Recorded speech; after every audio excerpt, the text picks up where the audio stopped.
Hi guys, and welcome back to the channel Held Dominance. Antony here. Please remember to like and subscribe, and also click that notification bell if you're enjoying what you're seeing, and if you want to see more. Coming up, we hear from Cornwall coach about their trial day, and rugby league teams up with Leeds Beckett University to see the issues with tackling, and stricter penalties put into place for more violent conduct. Now, the RFL have committed to bringing in further research measuring the impact on the head as part of the mission to make rugby league safer from 2022. After a successful pilot study in 2021, the RFL are preparing to begin a game-wide 3-year research to qualify head impact and acceleration exposures in the sport, with the aim of increasing the understanding and reducing future risk. All 12 Betfred Super League clubs are committed to working with the RFL and researchers at the Leeds Beckett University on the TaCKLE Project. Tackle and contact kinetomatics, load and exposure. In addition to teams from the Betfred Women's Super League, the Under-18s Academy competition and Open Age, Under-16s and Under-14 teams from the community game. That will give more than 1,000 players the opportunity to wear instrumented mouth guards, which will be used to measure head impact exposures, biomechanical mechanisms during concussion events, and how tackle techniques and tackle height influence head acceleration loading. In this comment from TaCKLE, Professor Ben Jones, lead researcher at Leeds Beckett and the strategic lead performance and research in the RFL's England Performance Unit, said, "The pilot study for TaCKLE Project was the most comprehensive fidelity study completed in the world. The study generated the data we needed to measure the effectiveness and accuracy of a range of instrumented mouthguards.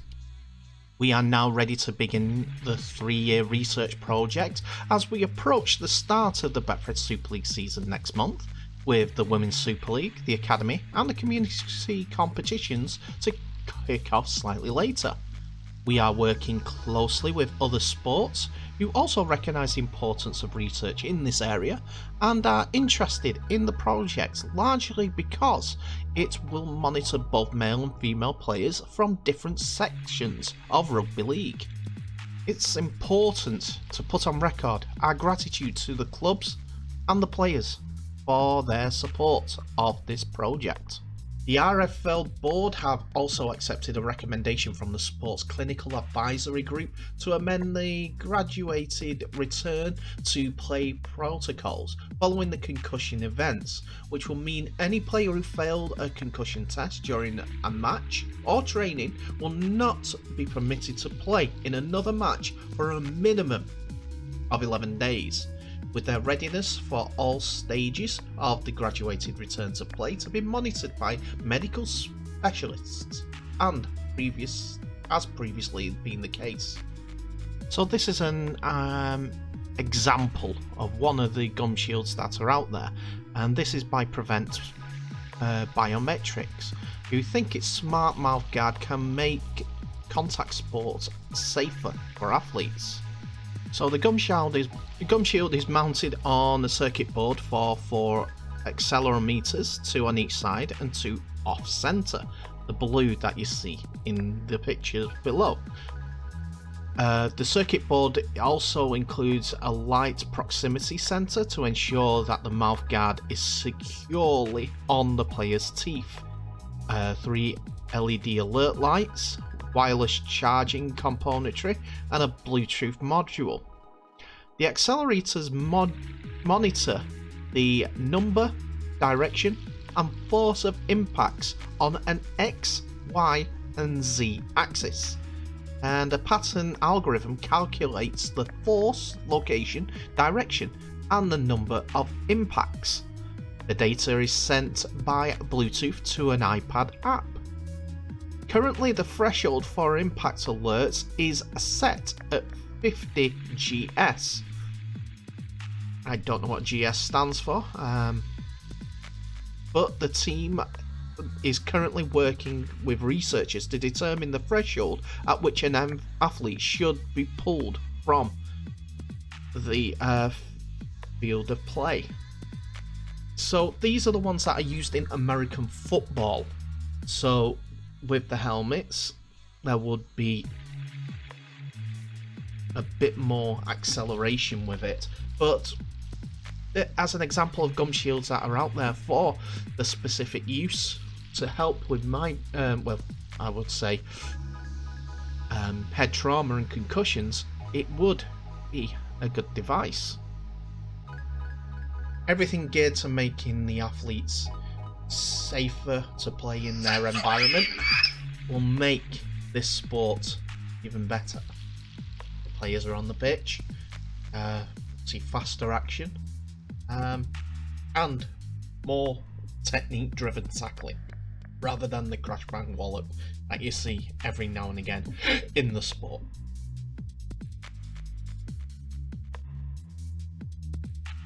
So to go along with this gum shield mandate and look into concussions, the Rugby League, the RFL and Super League have issued sentencing guidelines for on-the-field foul play in 2022 that have been amended from 2021, with a further stiffening of sentences for striking, headbutting, kicking and late hits, all with the intention of providing further disincentive to dangerous play and further protection to all players. Robert Hicks, the former referee in Super League and the RFL, and now the RFL's Director of Operations and Legal, said about this change: given the priority of player welfare, Rugby League continues to seek both to respond to increases in medical knowledge and providing relevant information. The TaCKLE Project is an example of the latter, and working with Leeds Beckett University, we hope it will produce data of significant value to Rugby League and beyond. We are also fortunate to be able to call on the knowledge of a number of medical experts on our clinical advisory group, which has led to a number of amendments to sentencing guidelines in recent years, and now a change in the gradual return to play protocols also. Our priority as a sport will always be to protect players and make the game as safe as possible, working with all relevant stakeholders and including governmental and through the DCMS committee. So we have a category system in the RFL where a certain punishment will get you a certain ban length. I think they determine it by severity sometimes, and also in discretions like contrary contact can get you 8 to 10 match ban. That's, for instance, Kenny Edwards got 8 matches for sticking thumb up his mate's backside, Sam Cassiano, during a game. But the real serious ones, as we covered, headbutting, striking, kicking, knees, so on and so forth, will get longer bans due to this incident, which is not only right but is relevant to today's rugby league nature.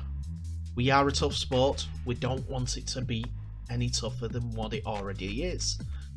Passions go high, but doesn't go into throwing punches as often anymore. So a way to discourage it is to give longer bans. The players have no leg to stand on. What the RFL, in my opinion, need to do in retrospect, when it comes to appeals and it's a slam dunk case, they should not back down on the bans. They can't do contrition and fines. It's got to be the ban. Then they can prove that they're really serious. We've seen instances where players have turned up, got a match ban reduction on their sentence because they have shown contrition and also willing to pay a fine, and also using prior disciplinary record as an example of why they are usually an example, and this is just a one-off. Shouldn't be the case anymore. The ban should be the ban if they are serious about player health and safety.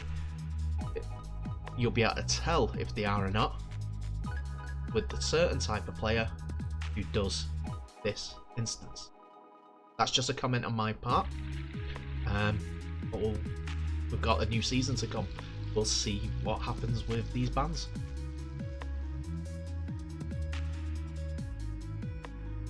And to finish today, we have a look at Cornwall RLFC, as their head coach Neil Kelly has hailed the club's recent open player trials and everyone involved in getting the events up, on and running. I know I've changed, I'm a bit cold. The club continued to prepare for its inaugural campaign for the League One season in April. That starts in April. Rugby League's newest established club will enter League One for the 2022 season, and the club has so far announced that they have signed 3 players, including Grand Final winner and Ireland international Antony Mullally, and also 2 Cornwall local players, Sam Gilder, who's a hooker, and Henry Simmons, who is a winger, have joined, with more to come following the trial. It said over 30 players attended this session that took place on Sunday the 9th of January. There was also a late change of venues to the Traviglass Sports Hub in Newquay, as the original trial was set to take place at the Memorial Ground in Penryn, the club's home base for the forthcoming campaign, but heavy rain forced the move to Traviglass. First of all, Kelly said that it was a good way to find out how he and his staff are doing and how they come across with the player, being interacting with players once more. He also said we have had 1 or 2 curveballs thrown at us, and as a club we dealt with it really professionally. As for the trial itself, I was very pleased with the standard and the spirit of players that took part. It has given me a lot of material to go through and thoughts to work with as well. I will go away and analyse the video from the trial. That process is going to take a bit longer than anticipated because we saw so many positive performances from players. We can't take everybody, even the players that are unlucky in that respect. I think they can be proud of the efforts and the performance they put in. The ones that we can go forward with, they have laid a good foundation for their careers.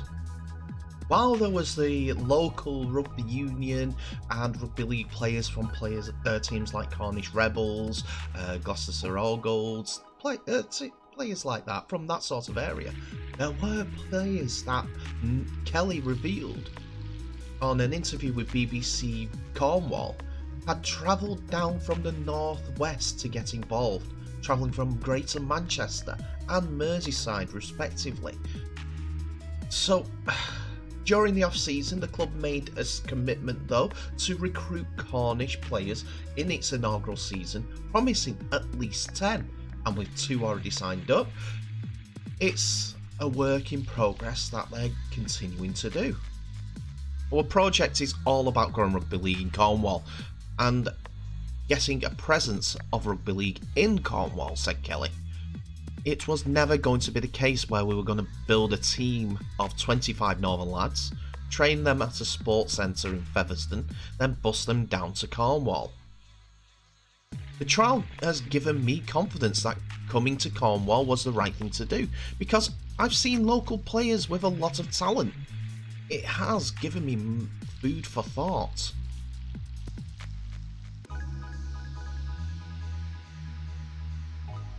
And that's it for another episode, ladies and gentlemen. Thank you so much for watching. Please remember to like, subscribe, and also share this video worldwide. Tell me what your thoughts are on today's video, because we've got a lot of information out there. First of all, the Cornwall RLFC trial. It's good to see that they are committed to going ahead with the chances for young players from Cornwall, the right form of staff, things like that in that area, and know that area can only gain a bit of traction with people coming to see the game. The Tackle It project with the smart mouth guards and everything like that, all different forms of the game. It's a great idea. It does help people look after themselves and also make sure that rugby league are looking after them. And also the stricter guidelines due to the